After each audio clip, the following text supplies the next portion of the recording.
Greetings and welcome to episode 2 of I Hate Mondays, a true crime podcast. I am The gingerbread man.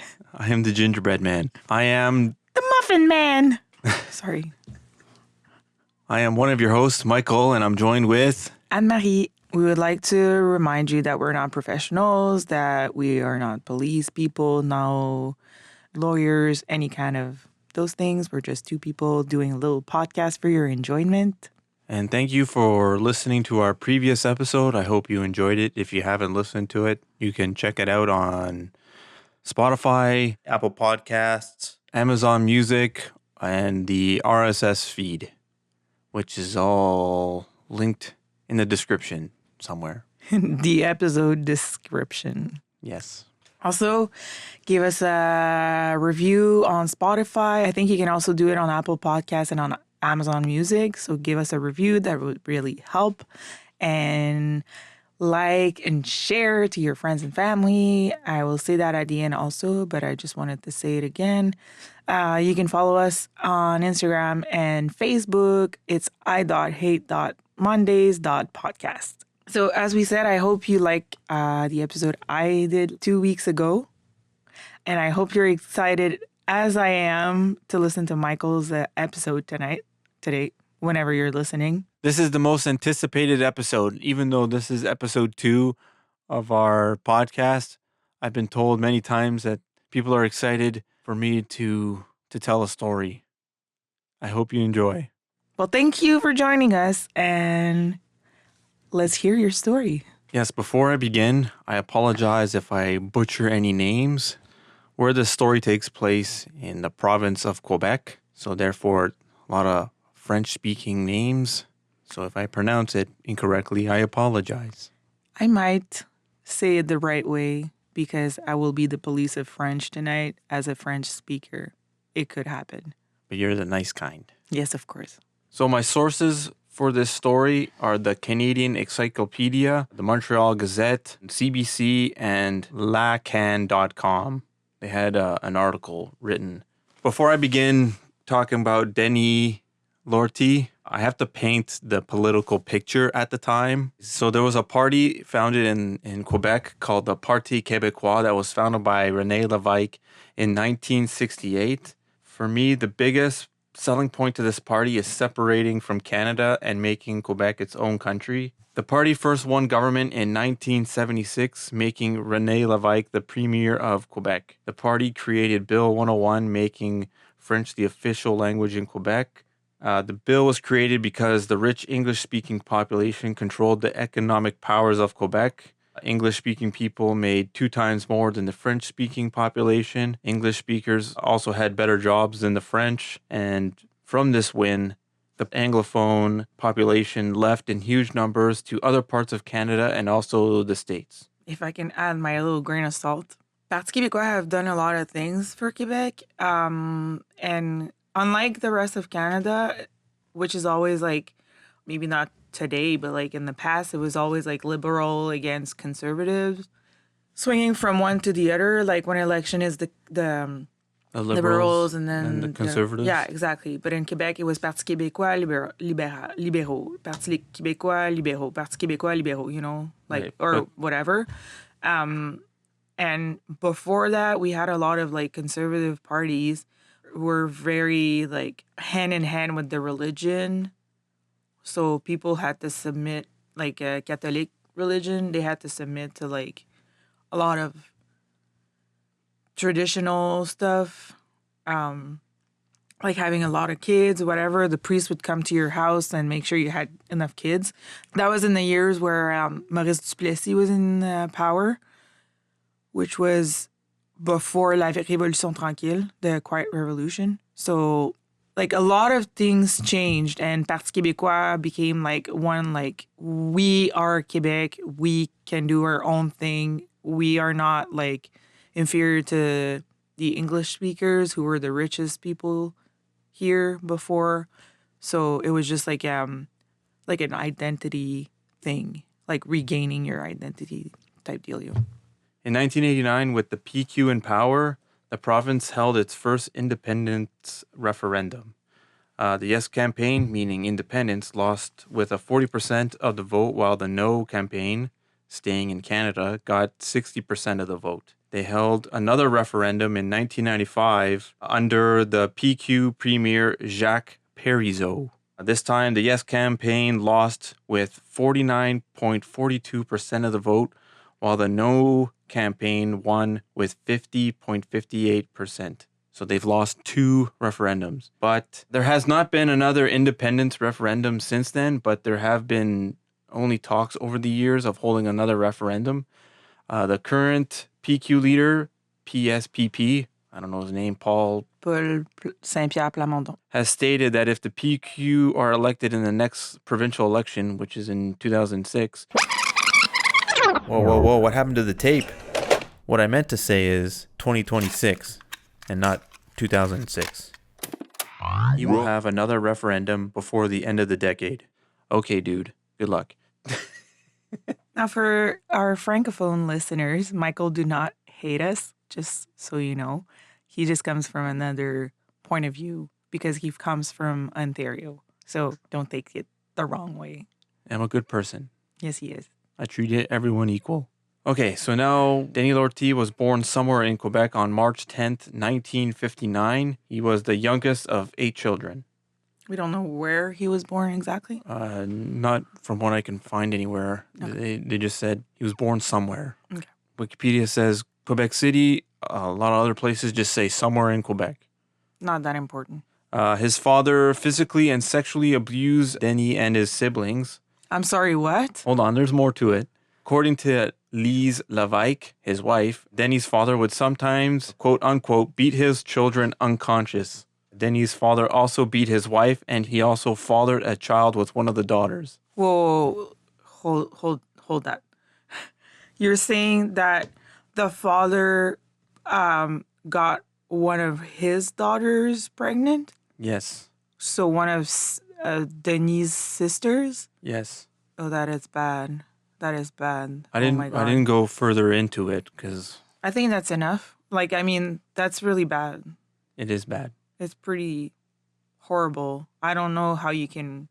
Yeah, that's pretty twisted. I don't know how you can do that to your own child, honestly. It's twisted. Okay, back to the story. The daughters were also planning to kill him, but instead, one of the siblings informed the police of the abuses in 1969. Their father was sent to federal prison for 3 years, and in 1972, upon his release, his father did not return home. Denis' mom changed her last name back to her maiden name. Which was Levesque, right? Levesque was Denis' wife. Oh, sorry, my bad. Yeah, I don't know the mom's name. On December 27th, 1980, Denis married Lise Levesque. She gave birth to their son on December 10th, 1981, and a daughter in 83. About 2 years after they got married, and a year after their son was born, Lise and Denis went on a trip to Point Pleasant Park in Halifax. They walked past a memorial for the people who died in the Halifax explosion, which, if you're Canadian, you must have heard the Halifax explosion. It was like a boat that was on fire, and it had dynamite, and yeah, it exploded. If ever you want us to dig deep into that specific story, let us know. And There is on YouTube a Canadian heritage moment, if you know those. I don't know what they're called in French, but I'm sure they had it in French. honestly, I've never heard of it, but maybe it has a different name and I just don't know. It was like a 1 minute piece on Canadian history. It was Maybe I do. presented by Canada Post. Oh, why? By Canada Post. Yeah. Interesting. Yeah. The Halifax explosion took place in 1917. Denis was a bit annoyed that his name, Lortie, was not on the memorial, but someone else's name was, Levesque. He also said something like, "You'll see, one day there will be a memorial with my name on it." Lise, his wife, thought that this was a pretty childish and unnecessary thing to say. What she didn't know was the name Levesque had a special meaning for Denis. It reminded him of the Premier of Quebec who shared the same last name as his wife, René Levesque. Okay, but hold on. He wanted Lortie to be on the memorial, but was there anybody of his family present? I don't think so. I don't think there was anyone with his last name on the I guess the memorial plaque or whatever.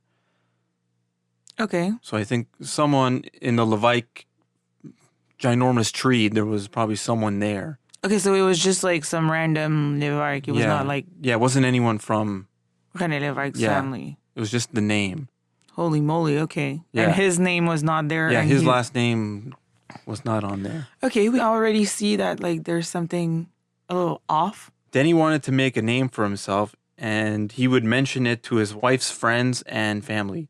He would also say things like, "You'll remember me, and my name will be everywhere." Around the time of the birth of Denis' second child, he was worried about becoming an incestuous father. He admitted to being violent with his own son, and he didn't remember what he did, but he did not spare him. He also beat his son a few days before the attack just because he threw up on the bed. Oh, God. Okay, so he's repeating the cycle of violence. That's really sad. That's really sad that he's doing that to his own children. Yeah, I feel bad for his son. I mean, I don't know if it was conscious that he was repeating it because, like, if you grew up in a certain way, it could be hard to get out of that. But there's people getting out of that for sure. I'm just saying, like, maybe, like, for him it was hard. I don't know. Right. From what I found online, his wife said Denny never said that his father abused him or not. So it's kind of like a mystery. But maybe he just witnessed all this, like every day, maybe, and he just thought like this is just normal as a kid. Because, like as I said at the beginning, he was one of the youngest children of 8, so he probably saw this all the time. Yeah, most likely. I'm no psychologist, so I don't know. Yeah. I don't know if that's where you go. I know my best friend is a social worker. Maybe she can explain to us what the cycle of violence is. Then he joined the Canadian Armed Forces when he was 17. He served in the logistics branch at CFB, which stands for Canadian Forces Base. So CFB Borden, CFB Valcartier, and CFB Halifax, and CFS, which stands for Canadian Forces Station CARP. So CFS CARP. Denny was not in a combat role, but all members in the military must do combat training. Because I remember one time I was, I don't know, just looking around at the army listings and for a cook, I don't know. And somewhere in the description, they had you had to be trained on how to use a weapon. So if you're on a boat or something, or you're on a mission overseas and war breaks out, the chef better know how to shoot a gun instead of making meatballs. Yeah, well, that's more the Marines that are on the boat. But yeah, if you're on the base or wherever you're sent, God knows where, you need to know how to shoot a gun. Yeah. In 1984, he was a supply technician at CFS CARP, currently known as the Diefenbunker, Canada's Cold War Museum. I actually want to take you there. I've never been, and yeah. Is that the War Museum in Ottawa? No, that one is just with like Hitler's car and some other military things. But this is a whole other thing that's like an hour away in CARP, which is the town. Oh, because I really want to go to the War Museum because I have a colleague who went to the War Museum and it looks really, really interesting. Yeah, well, I guess when we'll go, we'll take the O train if it's functioning. The CFS CARP is an underground bunker designed to serve as an emergency command center during the Cold War. A few days before the attack, René Levique appeared on TV, triggering Denis. On May 3rd, Denis got into an argument with his superior, Sergeant Cheney. Over not getting time off, and he thought Chenier's face turned into his father's face. So, like, he thought, like... Yeah, he was hallucinating his dad in the sergeant's face. Okay. It's interesting. On May 7th, 1984, Denis left CFS CARP military base pretending that he needed time off to organize a divorce with his wife, which allowed him to leave the base without raising suspicion. He took with him 2 C-1 submachine guns, a pistol, and a duffel bag containing 400 rounds of 9mm NATO ammunition, as well as a knife strapped to his leg. The only way he had access to this was because he had higher access to these places to grab what he needed.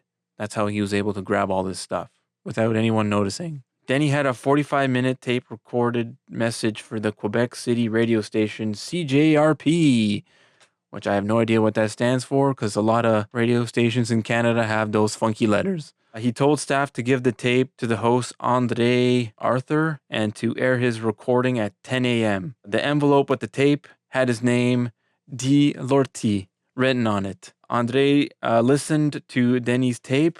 On the tape, Denis demands that the people not give him a nickname or a surname. He also didn't want to be called the lunatic. He also threatened to destroy the Parti Québécois for, quote unquote, doing much wrong to the French language people of Quebec and the rest of Canada.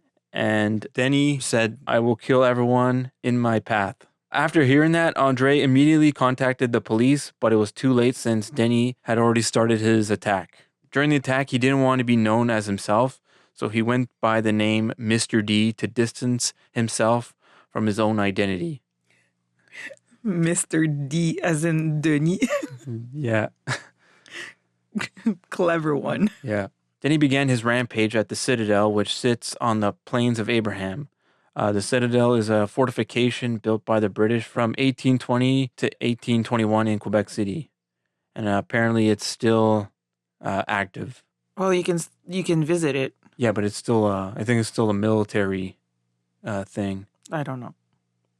I know we've seen it, but yeah, from what I've seen online, apparently it's still in use. People of Quebec City, please enlighten us. Denis opened fire with his submachine gun, but he didn't hit anyone. He then drove to one of the side entrances of the National Assembly on Grande Allée.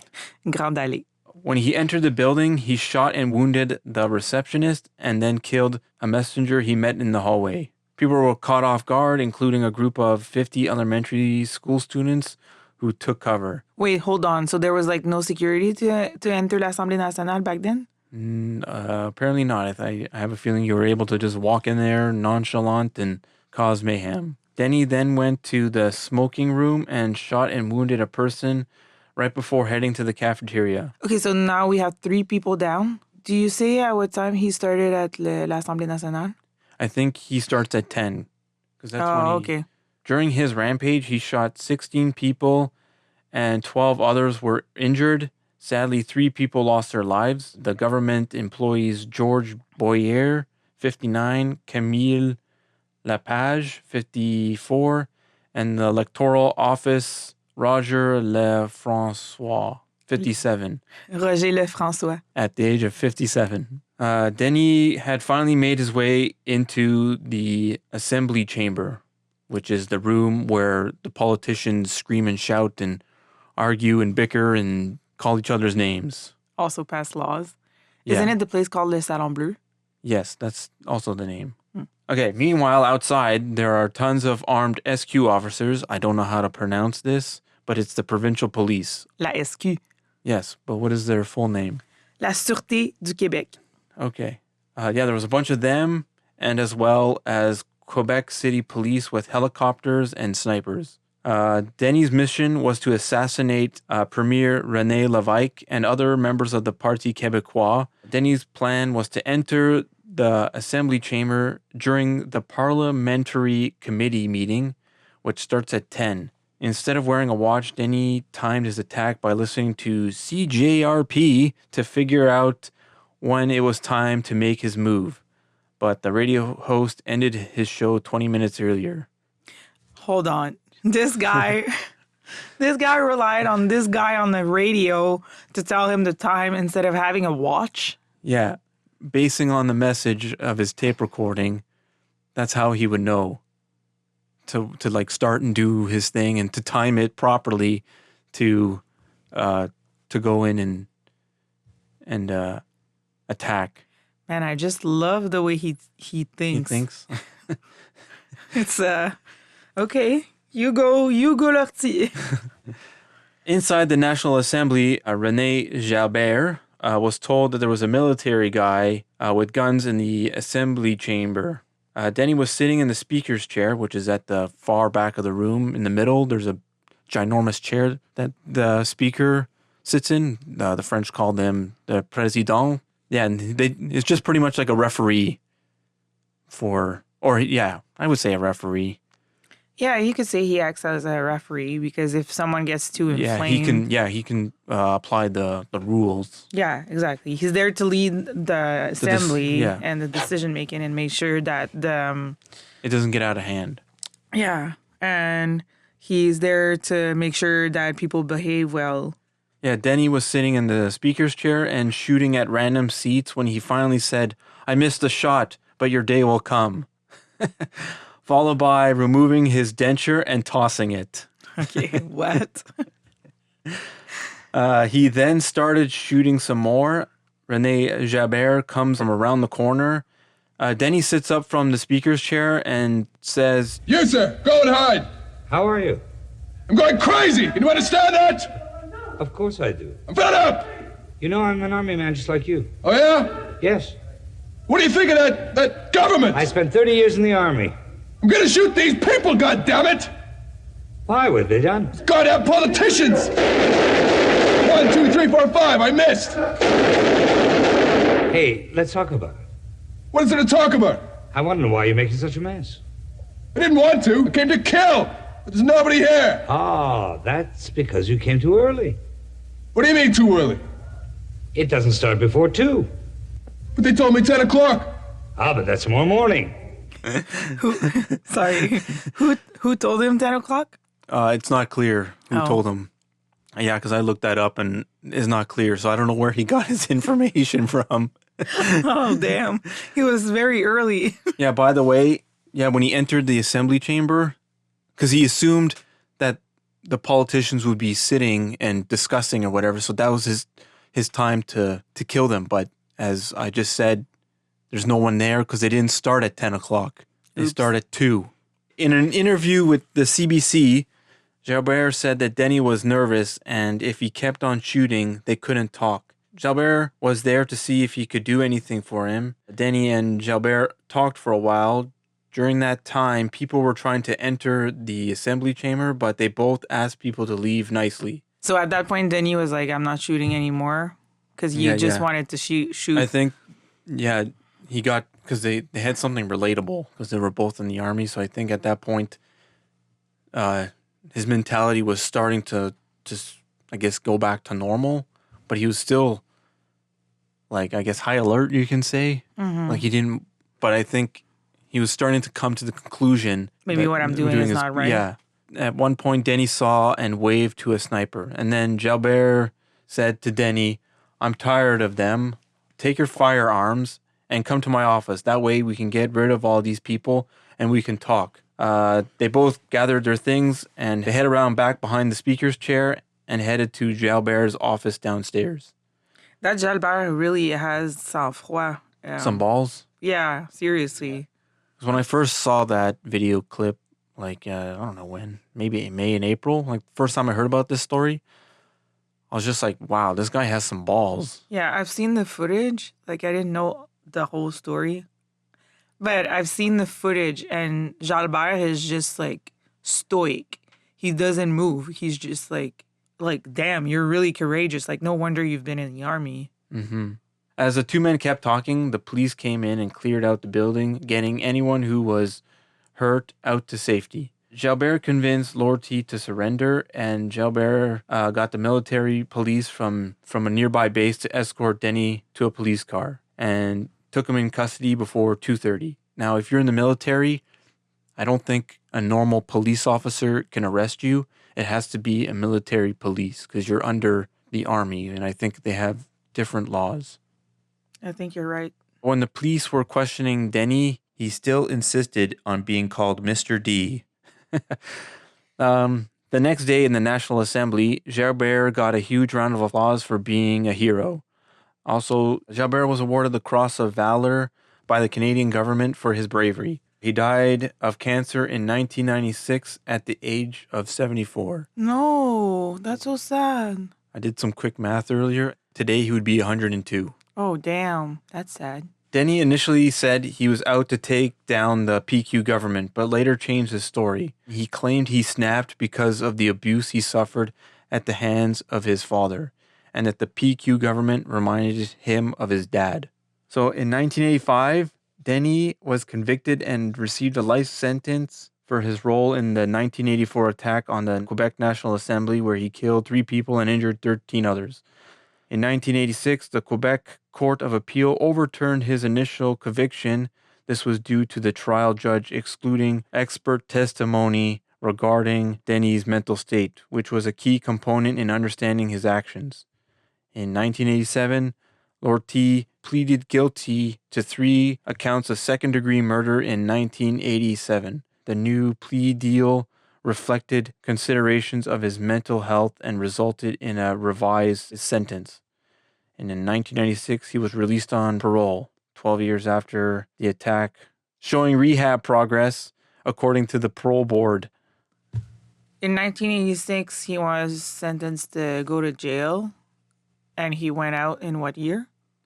He was released in 1996, So he served like 10 years. 12 years after the attack. That's it. I'm assuming he was already put in jail in 1984 because they're not going to just let him go have dinner at home. So yeah, so I think his court date in 1987, because governments work like snails in this country. Since this attack, the National Assembly increased security measures, including the presence of armed police officers and metal detectors. I mean, we visited there one time, and I remember seeing police officers, but I don't know if they were armed. I don't remember. I remember being checked like at the airport, But kind of. they do that everywhere now, though. Anyways, on September 18th, 2014, a memorial plaque was unveiled at the National Assembly to commemorate the victims. The plaque reads, "In addition to deeply affecting the lives of a number of witnesses, the shooting shook all of Quebec society. Quebec and the National Assembly will never forget those who lost their lives in service of democracy." Fast forward to 2024. PQMNA Pascal Berude. He looks like Santa Claus. No joke. Link the Lortie attack to the ones that happened at the Metropolitan Club back in 2012 when Pauline, what's her name? But in Marois. When she was premier at the time. He also said, "Twice in our history, our political party had been targeted by killers who wanted to cause enormous damage with firearms," he said. "The threats have always been higher against the PQ." On the 40th anniversary, members of the National Assembly from all parties observed a minute of silence and placed a wreath of flowers on the center table. Premier François Legault paid tribute to the 3 people who lost their lives that day: Camille Lapage, Georges Boyer, and Roger Lefrançois, saying they gave their lives in the service of democracy. And that's pretty much the story of the attack of 1984 at the National Assembly in Quebec City. Thank you. Good night. For me, the highlight of it is when he tosses his denture out. I don't know what happened in his mind there. I just want to say this guy had some mental health issues. Obviously, it's not his fault. He didn't ask for any of this. But yeah, clearly the PQ reminded him of his dad. What part? I don't know. I don't know what's going through his mind. But clearly he didn't like anything from them. And I guess he had to act on it. It's kind of crazy. It's kind of sad too. We're sorry to the victim's family. It was a terrible thing that happened there. I want to see that plaque. Okay, let's go see the plaque. I think it's free to do a tour. I don't remember. It was a while ago. Anyways, I hope you enjoyed today's episode. If you did, drop a like, follow, subscribe, whatever these billion different podcast services do. And we'll catch you in the next one. And be sure to follow us on Instagram and Facebook. And until then, be safe. Be safe. You never know what could happen to you. Thank you for listening. And we'll see you in 2 weeks when I tell you a story. I hope you liked today's episode, and goodbye. Goodbye.